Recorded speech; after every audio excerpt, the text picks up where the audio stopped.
नमस्कार, हमारे चैनल में आपका स्वागत है। मैं हूं रामचंद्र मौर्य। साथियों, हरियाणा और जम्मू कश्मीर के बाद अब लोगों की नज़र महाराष्ट्र पर है। महाराष्ट्र भारत का सबसे बड़ा समृद्ध धनी प्रदेश है और महाराष्ट्र की राजधानी मुंबई भारत की आर्थिक राजधानी के रूप में जानी जाती है। महाराष्ट्र जीतना भारतीय जनता पार्टी के लिए भी जरूरी है और कांग्रेस और इंडिया गठबंधन के लिए भी जीतना जरूरी है।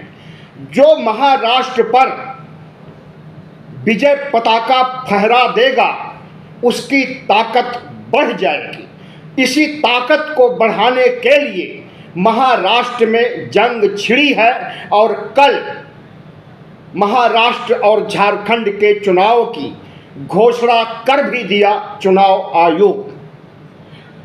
लोग प्रश्न कर रहे हैं कि क्या हरियाणा की तर्ज पर, यानी जिस तरह से हरियाणा में धांधली करके भारतीय जनता पार्टी ने चुनाव एक तरफा कर दिया, जीत लिया, क्या इसी तरह से महाराष्ट्र को भी जीतेगा?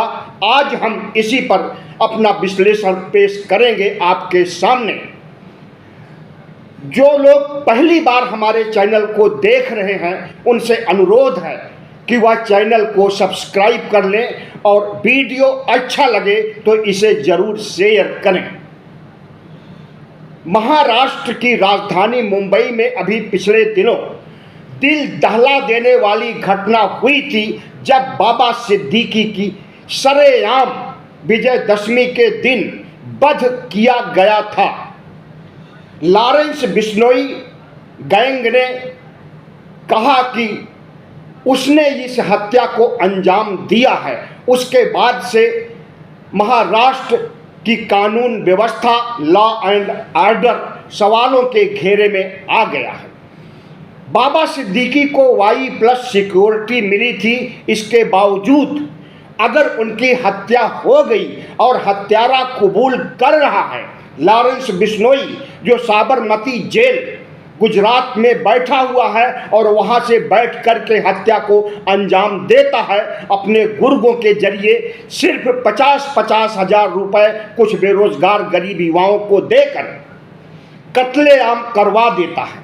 तो आज महाराष्ट्र में कानून और व्यवस्था सर्वोपरि हो गया है और पूरे महाराष्ट्र में एंटी इनकम्बेंसी के अलावा कानून और व्यवस्था का प्रश्न भी अहमियत रख रहा है। हम समझ रहे हैं कि भारतीय जनता पार्टी एक ऐसी पार्टी है जो अपने को दुनिया की नंबर 1 पार्टी कहती है और चुनाव जीतने के लिए कोई भी तिकड़म, कोई भी फार्मूला अपनाने के लिए तैयार हो जाती है। वह तिकड़म या फार्मूला चाहे अनैतिक, हिंसक, सांप्रदायिक ही क्यों न हो, लेकिन दूध की जली बिल्ली मट्ठा फूंक करके पीती है। कांग्रेस जिस तरह से हरियाणा में हारी है, अब उसने अपनी रणनीतियों में परिवर्तन कर दिया है और महाराष्ट्र के चुनाव में भारतीय जनता पार्टी को वह अवसर नहीं देना चाहती है जो अवसर उसे हरियाणा में मिल गया था फतह करने के लिए। एंटी इनकम्बेंसी बुलंदियों पर है। महंगाई, बेरोजगारी, जो आम समस्याएं पूरे देश में व्याप्त हैं, वह हरियाणा उससे अछूता नहीं है। एंटी इनकम्बेंसी को कम करने के लिए भारतीय जनता पार्टी ने कुछ महीनों पहले मध्य प्रदेश की लाडली बहना योजना को अंजाम दिया। महाराष्ट्र में 1500 रुपए लड़कियों को वहां उनके खाते में डाला जा रहा है, दिया जा रहा है। कई महीनों से उन्हें 1500 रुपए मिल रहे हैं। भारतीय जनता पार्टी को उम्मीद है कि महिलाओं, लड़कियों का एक मुश्त वोट मिलेगा और वह फतह हासिल कर लेंगे। लेकिन लाडली बहना के अलावा भारतीय जनता पार्टी के लिए जीत का कोई ऐसा मंत्र नहीं दिखाई दे रहा। लाडली बहना से जितनी बहनें खुश हुई हैं, उससे कहीं ज़्यादा वहाँ के बेरोजगार तबाह हैं और वह भारतीय जनता पार्टी को वोट नहीं देने का मन बना चुके हैं। तो देखना है अब, जिस महाराष्ट्र में कानून व्यवस्था बिगड़ चुकी है, जिस महाराष्ट्र में प्रधानमंत्री नरेंद्र मोदी ने ऑपरेशन लोटस चला करके वहाँ की लोकल पार्टियों को में तोड़ फोड़ किया है, शिवसेना को दो फाड़ में बांट दिया, शिंदे गुट और उद्धव गुट, और शिंदे गुट की सरकार बना करके उन्हें मुख्यमंत्री बना दिया। एनसीपी को तोड़ करके शरद पवार के भतीजे अजित पवार को अपने खेमे में कर लिया और उन्हें उप मुख्यमंत्री बना दिया।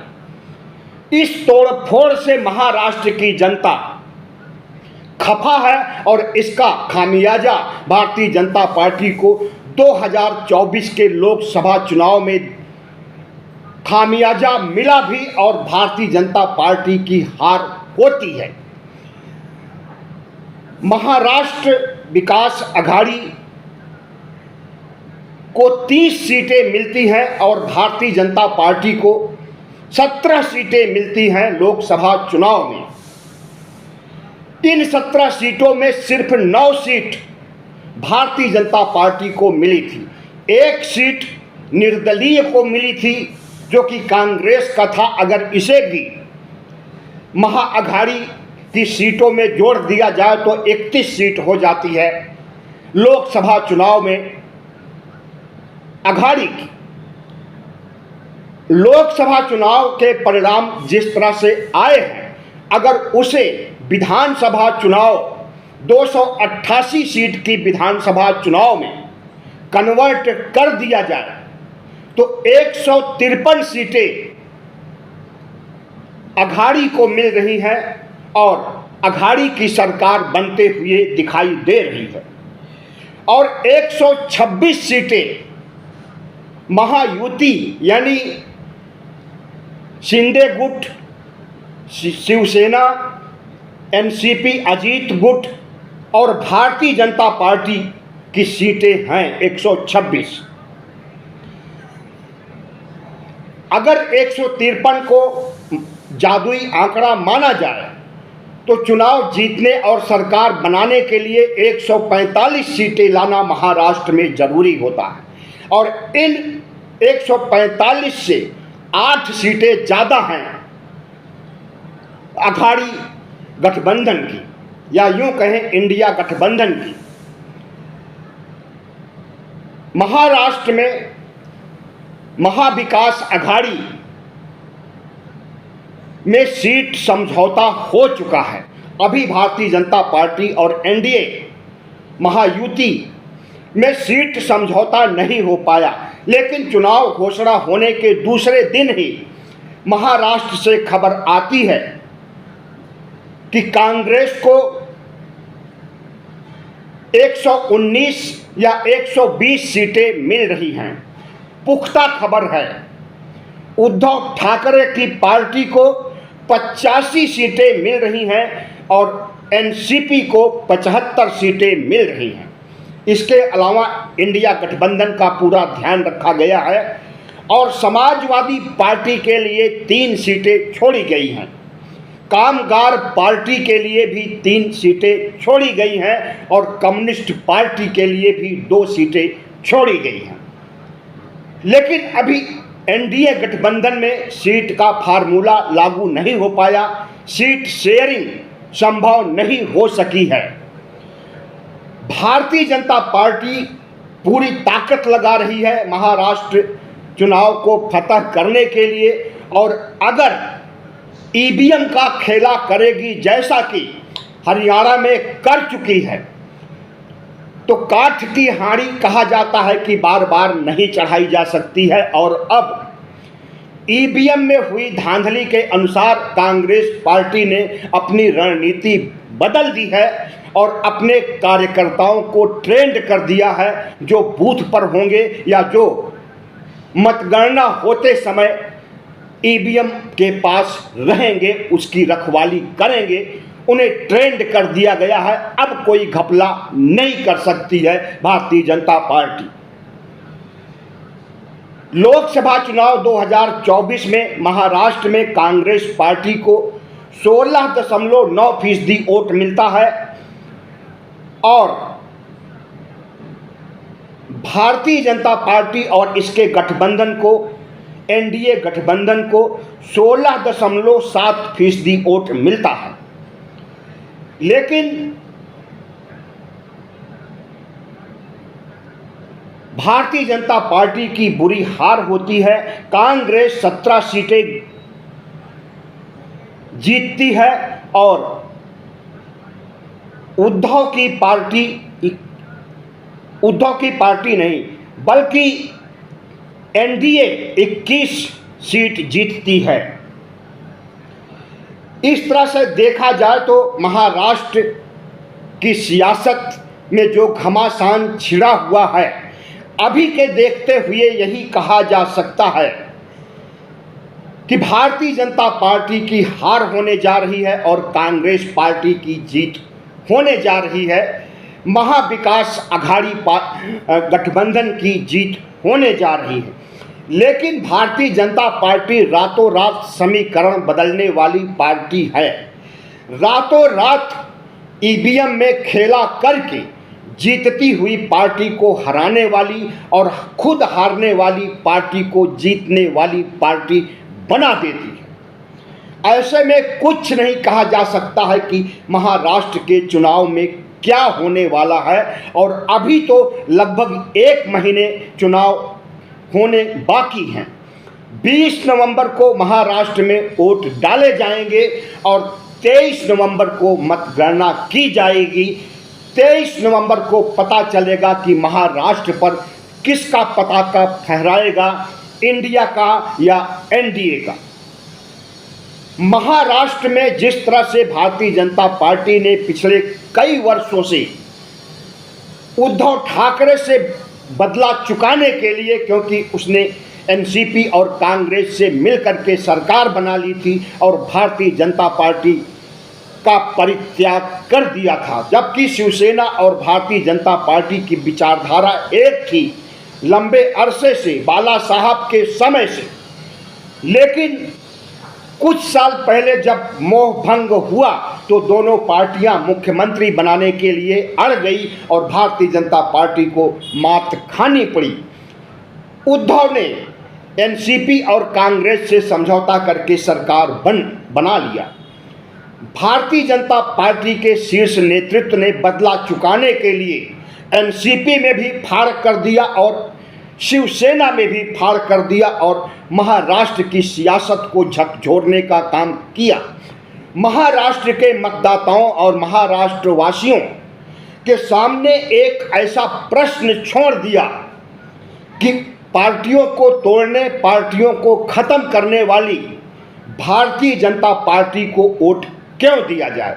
साम दाम दंड भेद लगा करके, वॉशिंग मशीन का इस्तेमाल करके, ऑपरेशन लोटस चला करके जिस तरह से महाराष्ट्र के विपक्ष के नेताओं को तोड़ करके उन्हें भ्रष्टाचारी बताया गया और उन्हीं भ्रष्टाचारियों को अलग कर दिया गया, या यूं कहें कि भारतीय जनता पार्टी का सहयोगी दल बना दिया गया और शिंदे गुट को मुख्यमंत्री बना दिया गया और भारतीय जनता पार्टी के नेता देवेंद्र फडणवीस को उप मुख्यमंत्री बना दिया गया। ऐसे में अब देखना है कि महाराष्ट्र का ऊंट किस करवट बैठता है। लेकिन जो देखने में जमीनी स्तर पर आता है, महाराष्ट्र के पत्रकार जो कि यूट्यूब चैनल से जुड़े हुए हैं, सोशल मीडिया से जुड़े हुए हैं, उनका कहना है कि छत्रपति शिवाजी महाराज की स्टैचू का गिरना भारतीय जनता पार्टी के लिए भी हार का सबब बन सकता है। जिस तरह से थोड़ी हवा चलने पर मूर्ति गिर गई और नष्ट हो गई, उससे महाराष्ट्र वासियों में छत्रपति शिवाजी के प्रति जो सम्मान है उस सम्मान को ठेस पहुंची है और भावनात्मक रूप से भारतीय जनता पार्टी को हराने का मन बना चुके हैं। भारतीय जनता पार्टी के राज में और शिंदे गुट जो अभी सरकार चला रहा है, उसके राज में इतना भ्रष्टाचार हुआ कि मूर्तियों के ठेकेदारों ने पैसे तो हड़प लिए, लेकिन गलत मटेरियल का इस्तेमाल किया, जिससे मूर्ति गिर गई। ओबीसी गणना का विरोध, ओबीसी हक अधिकार का विरोध किसी न किसी रूप में नरेंद्र मोदी और आरएसएस भी कर रहा है। पूरा भगवा गैंग ओबीसी को आरक्षण देने के पक्ष में नहीं है, ओबीसी की जनगणना कराने के पक्ष में नहीं है। कांग्रेस पार्टी ने मुख्य मुद्दा इसी को बनाया है और महाराष्ट्र में विदर्भ का क्षेत्र, विदर्भ के कई जिलों, कई सीटों पर ओबीसी की संख्या ज़्यादा है और यह ओबीसी कांग्रेस के परंपरागत समर्थक हैं। ऐसे में अगर ओबीसी का एक मुश्त वोट कांग्रेस को मिलेगा तो हमें लगता है कांग्रेस को उसी तरह सफलता मिलेगी जिस तरह से 3 महीने पहले लोकसभा चुनाव में मिली थी। बाबा सिद्दीकी की हत्या और एंटी इनकम्बेंसी तोड़ फोड़ करके महाराष्ट्र की पार्टियों को तोड़ना और महाराष्ट्र में साम दाम दंड भेद चला करके पहले भ्रष्टाचारी बताना और उसके बाद वॉशिंग मशीन के जरिए अपनी पार्टी में शामिल कर लेना और उन्हीं नेताओं को, किसी को मंत्री, किसी को उप मुख्यमंत्री और किसी को मुख्यमंत्री बनाया गया। इसका खामियाजा भारतीय जनता पार्टी को मिलेगा। सही आंकड़े, सही तस्वीर तो 23 नवंबर को पता चलेगी, लेकिन महाराष्ट्र के तमाम जिलों से जो बातें छन छन करके आ रही हैं, उससे यही लगता है कि भारतीय जनता पार्टी का ईवीएम का खेला भी नहीं चलेगा और एंटी इनकम्बेंसी और तमाम कारणों से भारतीय जनता पार्टी की हार होने जा रही है। बहुत बहुत धन्यवाद। हमारे चैनल को सब्सक्राइब कीजिएगा, लाइक कीजिएगा और शेयर कीजिएगा।